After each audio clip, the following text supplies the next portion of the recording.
Welcome everyone to the video. Welcome to the channel. Got a great episode today. We're going to talk a little bit about nostalgia, um, about social media, about what else? What am I seeing out there? I'm seeing like 2016. A lot of people are talking about 2016 and trying to not only style themselves, but the decor around their house as well too.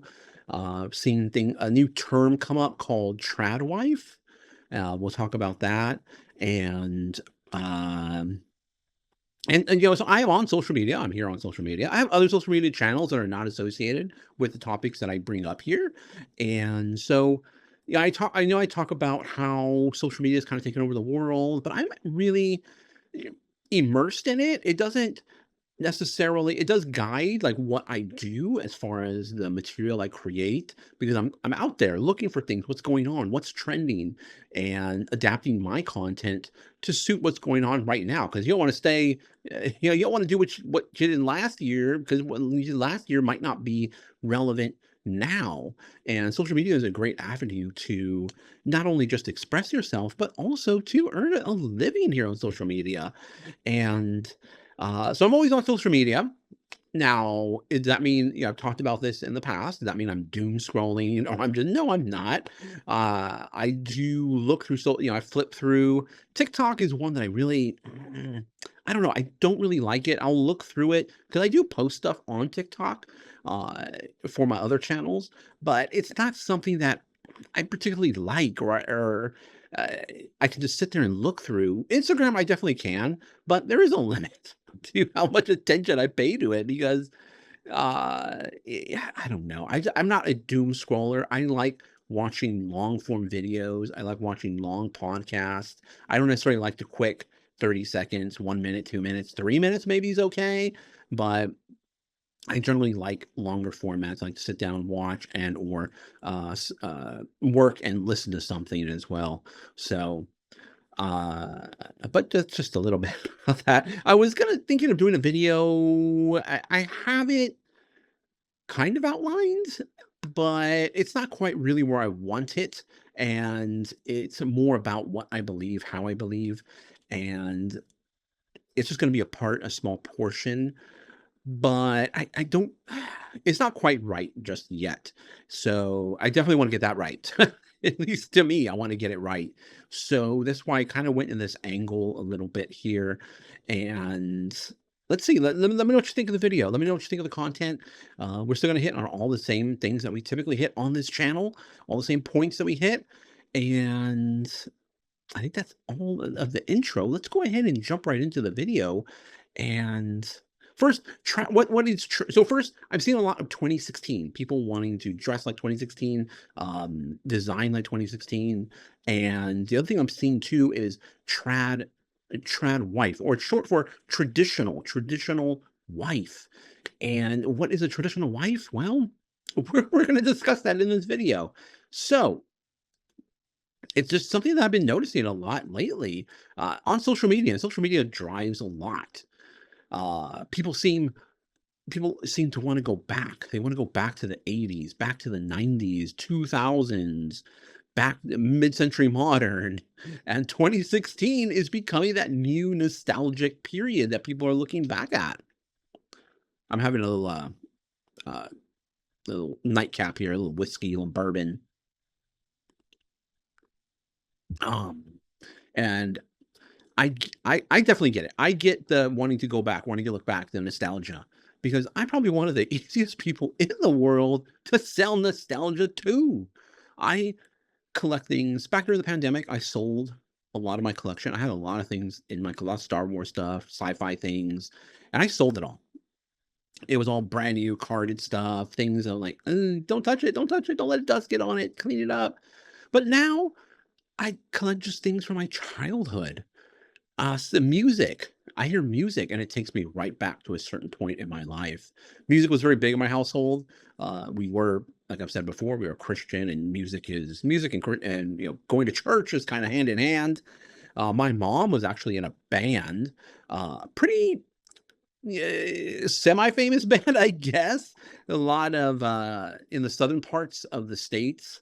Uh, what were they called? They were called the It was a Christian, it was the Gospel Expressions, that was their group, and they toured, they toured.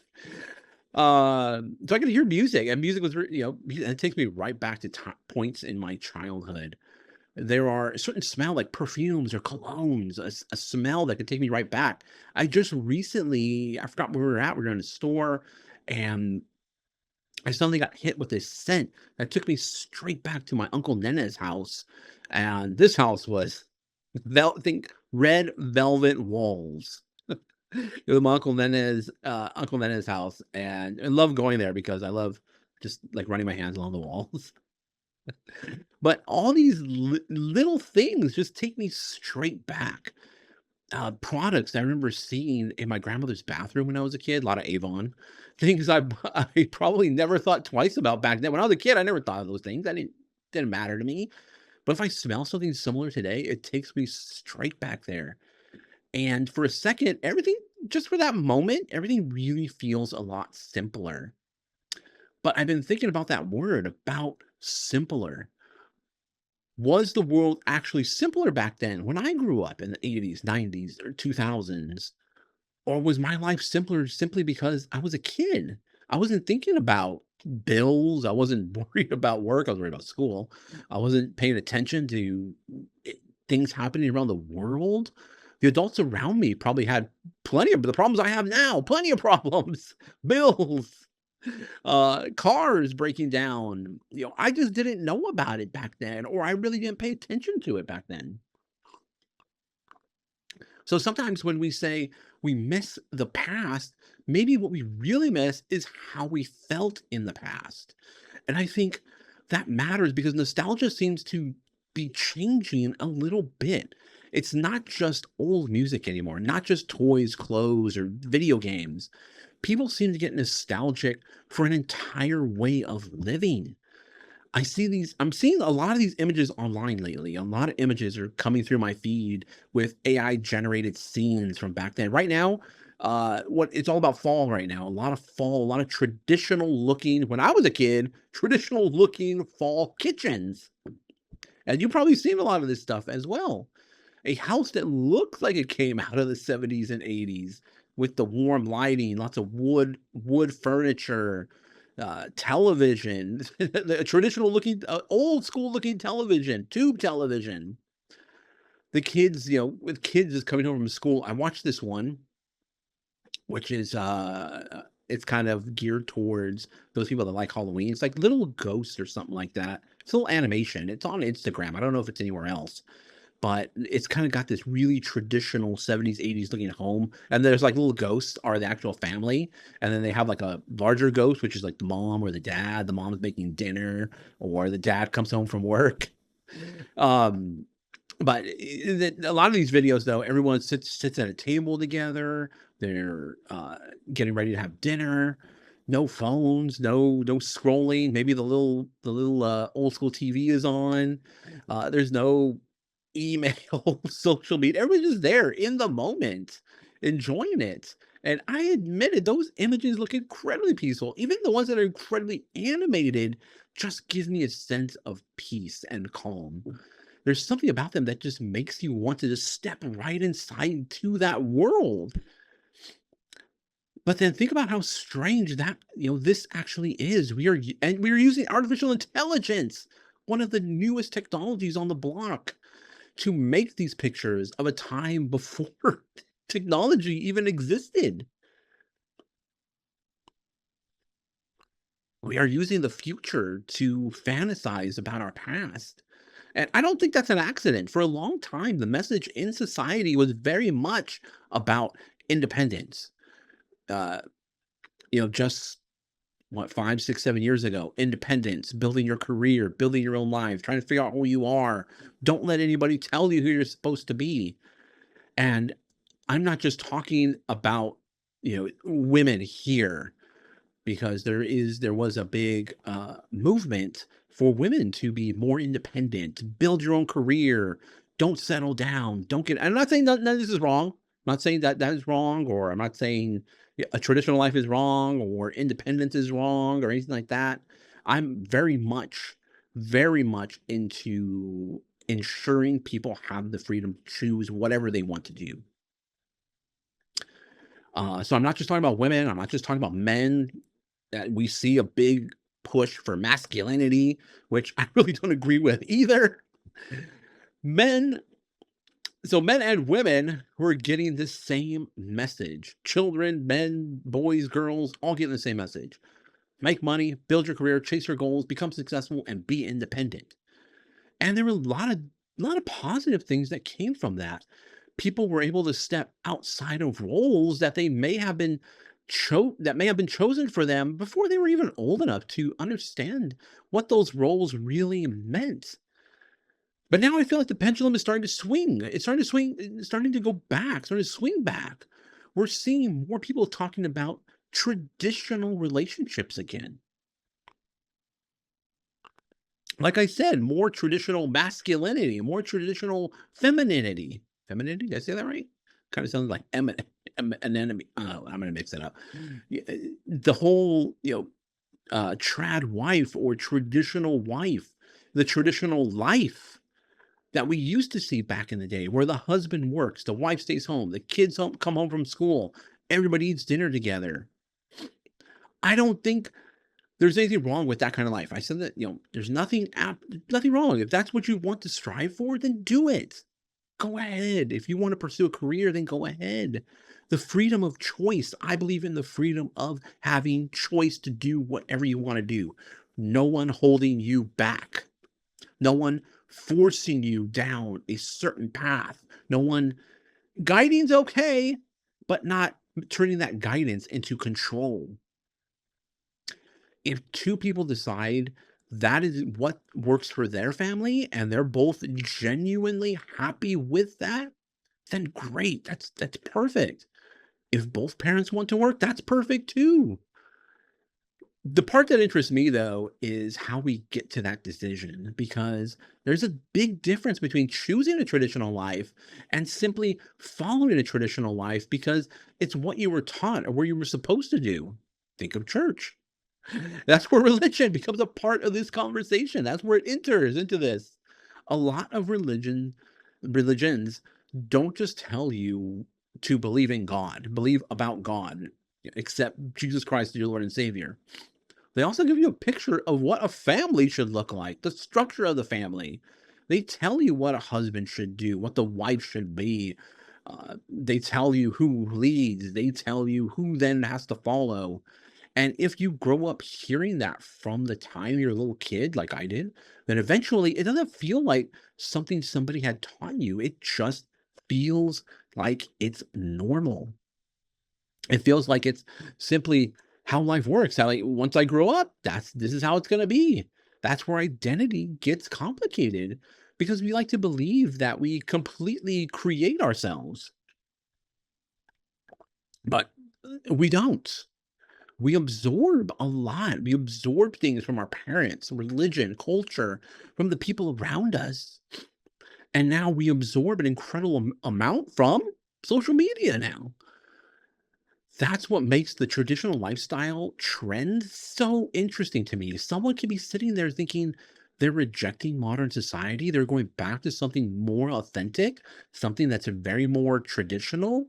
Meanwhile, their phone has been showing them the exact same lifestyle over and over and over again. That picturesque, beautiful kitchen with cookbook set up and the beautiful stove, things cooking on it, a perfect family sitting around the table, a woman at home cooking, the husband coming home from work, walking through the door.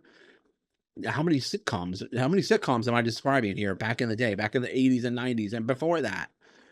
Kids playing outside. I used to play outside. I mean, I still play outside.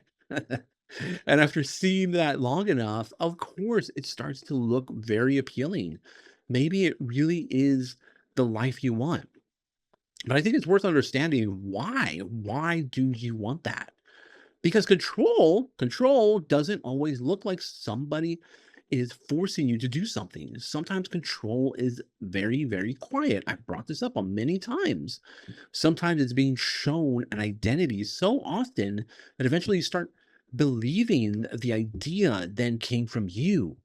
And honestly, I think a lot of this goes beyond just gender roles, what we traditionally assume are gender roles. I think people I think people are just tired. Modern life is quite exhausting. Grown-up life is very exhausting. Everybody can reach you all the time. In this day and age, anybody can reach out to you in a second. I remember back in school when one of my friends moved away to another school. That was it. That was the end of that relationship. That was done. Even though we had telephones, but it was like, oh, they moved away. That's it. He's gone forever. She's gone forever. There's always, another nowadays, there's always another notification, email. I remember a lot of things started with email. Another thing happening somewhere around the world that you're supposed to care about immediately, that instant notification, the news notification. You open social media and everybody seems to be doing better than you, the better house, talked about this before several videos ago. Everyone seems to have a better job. They're going on vacations every month. They have this perfect looking relationship. And then you see that image of a family sitting around a dinner table in the 80s, and it just looks peaceful. Maybe that's what people actually want. It's not that they want to be back in the 80s. They want to be back in the 90s. They want to be back in a time when there was no cell phones. It's simply the peace that provided. Maybe we don't really want traditional gender roles. Maybe we want connection. We want to sit down at a dinner table, actually talk to people. We're starving to talk to people sitting across from us within our own home. Perhaps we want to feel like we belong somewhere. And that's why traditional lifestyles can be so attractive. They give you a sense of certainty. You know where you fit in, you know what your role is.